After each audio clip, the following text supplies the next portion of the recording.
दोस्तों नमस्कार। आज हम अपनी वास्तु श्रृंखला में चर्चा करने जा रहे हैं उन छोटी मोटी गलतियों की जिनके कारण घर में कई बार वास्तु दोष उत्पन्न हो जाता है और हमें पता भी नहीं होता कि ये वास्तु दोष हो गया है और फिर हम परेशान होते हैं।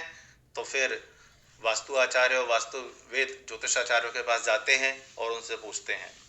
मेरा ये कहना है, ये ज्ञान है, धीरे धीरे आप लोग इसको परिचित हों, जानें। और वास्तु का आशय ये नहीं है सदैव हमें तोड़फोड़ ही करनी है। मेरा उद्देश्य हमेशा ये रहा है कि हम पहले अपना नित्य वास्तु सुधारें, जैसा कि मैंने अपनी पूर्व श्रृंखलाओं में भी कहा है। नित्य वास्तु से आशय ऐसे वास्तु से जो हमारे दैनिक दिनचर्या में शामिल होता है और जिनकी गलती के कारण हम परेशान होते हैं।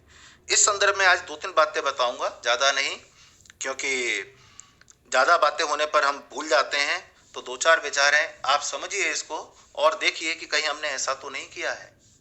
सर्वप्रथम मैं इस संदर्भ में कहूँगा कि हमारे घर में जो दरवाजे हैं वो एक सीध में 3 दरवाजे ना हो, इस बात का विचार रखें।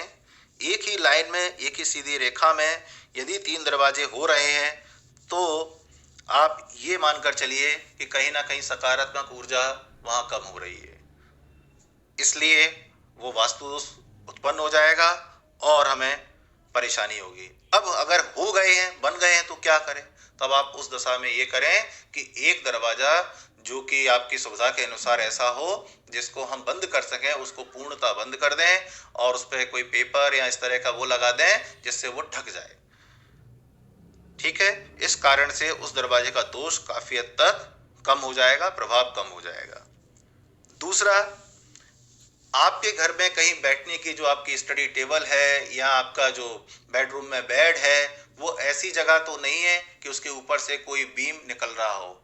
अगर छत पे कोई ऐसा बीम पड़ा हुआ है जिसके नीचे आपका स्टडी टेबल या ऐसी कोई मुख्य जगह है जहां आप बैठकर, जैसे भोजन कक्ष में भोजन है, डाइनिंग टेबल है, तो आप अगर पढ़ते हैं तो पढ़ने की टेबल हो गया, बेडरूम में बिस्तर है, आपका बेड हो गया, ऐसी चीज तो नहीं है जिसके कारण वो बीम आपको ऊपर से निकल रहा हो, तो वो भी आपकी सकारात्मक ऊर्जा का ह्रास करेगा और उससे आपके मन में एकाग्रता नहीं होगी, आप एकाग्रचित होकर काम को नहीं कर पाएंगे, तो वो एक नेगेटिविटी क्रिएट करेगा।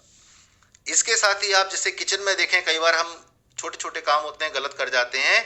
किचन में देखें कि ऐसी 2 चीजें कहीं एक साथ तो नहीं हो रही, जैसे गैस का स्टोव और वहीं पानी का रखने का स्थान, मतलब जल और अग्नि एक साथ तो नहीं हो रहे, दोनों सोर्स। इसका ध्यान रखें क्योंकि दोनों की विपरीत प्रकृति है। अग्नि तत्व कहना चाहिए ऊर्जा का घोतक है, तो उसमें अग्नि है और जल उसको ठंडा करता है, तो दोनों विपरीत प्रकृति के साधन एक साथ तो कहीं हम प्रयोग नहीं कर रहे किचन में। तो हमारी रसोई में इसको देखें, क्योंकि ऐसा होने पर आप देखिए जीवन में तनाव, धन हानि, पारिवारिक कलह, इस तरह की समस्याएं उत्पन्न होने लगती हैं और स्वास्थ्य पर इनका विपरीत प्रभाव पड़ता है। इसी तरीके से कई बार हम बहुत छोटी छोटी ये गलतियां हैं जो मैं बतला रहा हूं कर जाते हैं। हम अपने पूजा स्थान में, पूजा घर में अपने जो पूर्वज हैं, जो हमारे पितृ हैं, उनकी तस्वीर रख देते हैं भगवान के साथ। ये भूल आप कदापि ना करें। अगर आपने अपने पूजा स्थान में भगवान की तस्वीर, भगवान की मूर्तियों के साथ यदि आपने अपने पितरों की, अपने पूर्वजों की तस्वीर लगा रखी है, उसको तत्काल इसी क्षण हटा दीजिए। ये आपके वंश वृद्धि में बहुत बड़ी बाधा उत्पन्न करेगा।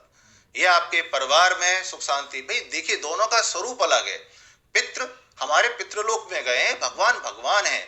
जो पितृ थे वो हमारे भाव, हमारे शरीर से जुड़े हुए हैं, उनका स्थान अलग दिया गया है, उनको दक्षिण दिशा दी गई है, वहां हम उनको स्थापित करें। दोनों को हम समतुल्य नहीं रखते, भाव हमारा एक ही है, लेकिन भगवान पितरों की भी ऊपर हैं, अलग अलग लोग हैं। कभी इस पर व्याख्या करेंगे तो बड़ी हो जाएगी, लेकिन आप संक्षेप में यही समझें कि पूजा स्थान में केवल और केवल भगवान की पूजा की जाएगी, उन्हीं की मूर्तियां, तस्वीरें होंगी। यद्यपि आजकल कई लोग बहुत सारी मूर्तियां या बहुत सारे तस्वीरें रखने लगे हैं, वो भी गलत है। कभी मैं इस पर अलग अलग से चर्चा करूंगा, आज समय अभाव के कारण इस पर नहीं बोलूंगा। बस आप पूजा गृह में, पूजा स्थान में अपने पितरों की तस्वीर ना रखें, उनको दक्षिण दिशा दी गई है, वहां स्थापित करें। इसी प्रकार बहुत छोटी गलती होती है कि हम अपने बेडरूम में, अपने पलंग के सामने या इस तरह से आपके जो ड्रेसिंग टेबल लगी होती है कि वो पलंग उसमें दिख रहा होता है। कभी भी अपने ड्रेसिंग टेबल या कोई भी कांच या शीशा, इस दर्पण इस तरह से ना लगाएं कि आपका बेड उसमें दिखे। अगर ऐसी स्थिति है तो उसका स्थान परिवर्तित कर दीजिए, उस शीशे को, ड्रेसिंग टेबल को वहां से हटा दीजिए। आपके पलंग को उसमें, उस आईने में नहीं दिखना चाहिए। एक बहुत महत्वपूर्ण चीज जो मैं बतलाने जा रहा हूं, जिसके साथ ही आज की चर्चा समाप्त करूंगा, घर के मध्य स्थान, जिसे हम ब्रह्म स्थान भी कहते हैं, यद्यपि उसको लोकेट करने के लिए, पता लगाने के लिए हम यंत्रों की सहायता लेते हैं, क्योंकि आप साधारण तौर पर नहीं निकाल सकते, फिर भी सूक्ष्म तरीका हम ना जाएं, हम केवल सहज तरीके से जाने। जो मैं हमेशा कहता हूं, आप अपने घर को देखिए और घर के मध्य स्थान को एक इंगित कर लीजिए। उस मध्य स्थान में कोई भी भारी वस्तु, कोई भी वजनदार चीज ना रखें, क्योंकि भारी सामान कई बार हम रख देते हैं। वो सामान, ब्रह्म स्थान एक मर्म स्थान होता है, कोमल स्थान होता है, जहां वास्तु पर उसका मर्म स्थल कहा गया है, तो वहां पर निषेध है। कई लोग घर के बीच में सेंटर में सीढ़ियां बनवाते हैं। आप देखिए, उन लोगों का पूरा जीवन अशांति में बीत जाता है। तो आप यथासंभव प्रयास करें कि आप इस तरह की चीजें अपने घर में ना रखें। दूसरा, घर में जिनमें हम लोग कई बार कचरा रखते हैं, उस कचड़े को हम खाना बनाने के बाद तुरंत हटाएं, ये नहीं कि अगले दिन तक के लिए रखे रहें। रसोई घर में कचड़ा कभी ना रखें। आपने सब्जी काटी, उनके छिलके निकले, आपने खाना बनाया, उसका जो भी हुआ, आप उसकी तत्काल खाना बनाने के पश्चात रसोई की सफाई करते हैं, सफाई कर दीजिए, कचड़ा हटा दीजिए। कचड़े को रसोई घर में कदापि भूलकर भी ना रखें कि जिससे वो अगले दिन तक उसमें रखा रहे।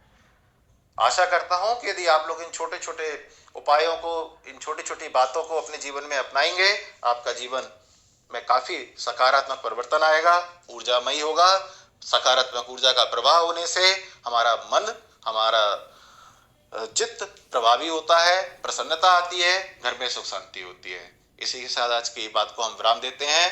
जय श्री राधे कृष्ण।